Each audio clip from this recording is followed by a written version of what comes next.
Images continue making their way around the world. A husband with an assault rifle and his wife with a handgun pointing their weapons at protesters on Sunday.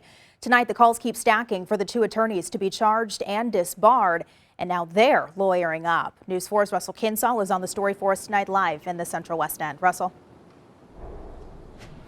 Well, what happened after a group of protesters made their way through a locked gate is being hotly debated. The Circuit Attorney's Office will decide whether or not any laws were broken. But yes, the protesters were on private property, so they were trespassing. The trespassers were protesting. And yes, that couple, they had guns out. They were pointing them at people in that group of protesters.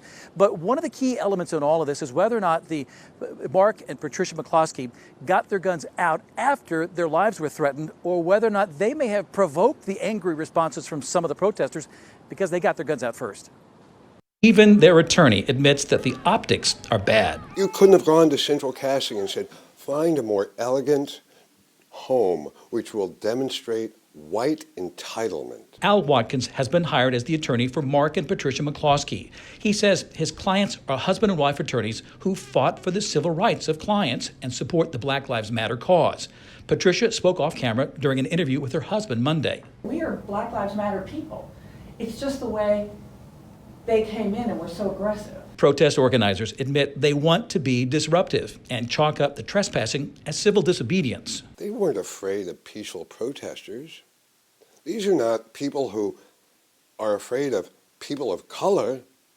These are people who felt in fear for their lives. If so, why do police tell News 4 they received no calls to 911 from the McCloskeys street during the time of the incident? The McCloskeys said they were outside when they saw the crowd of protesters coming through a locked gate. And so when the gate got breached, I grabbed a rifle and I stood out on the east patio and I said exactly what I just said. I said, this is private property. Please leave. Go back. His attorney said there were two white men who made death threats, and that's when the McCloskeys grabbed their weapons. In the case of two individuals doing so in a threatening, menacing, mean, vile fashion, which included verbal threats, visual threats, such that weapons were seen. But that's not exactly what McCloskey told News 4's Emma Hogue on Monday.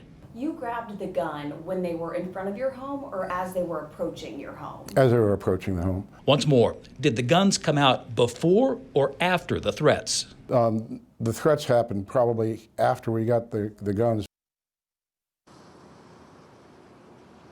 Attorney Al Watkins made the point today that the cell phone videos couldn't see or hear everything that happened that day, and that there were death threats against his clients and that they had every right to protect themselves and their property. It will be up to Kim Gardner, the circuit attorney, to decide whether or not any laws were broken by the couple or any of the protesters. Live downtown, Russell Kinsall, News 4.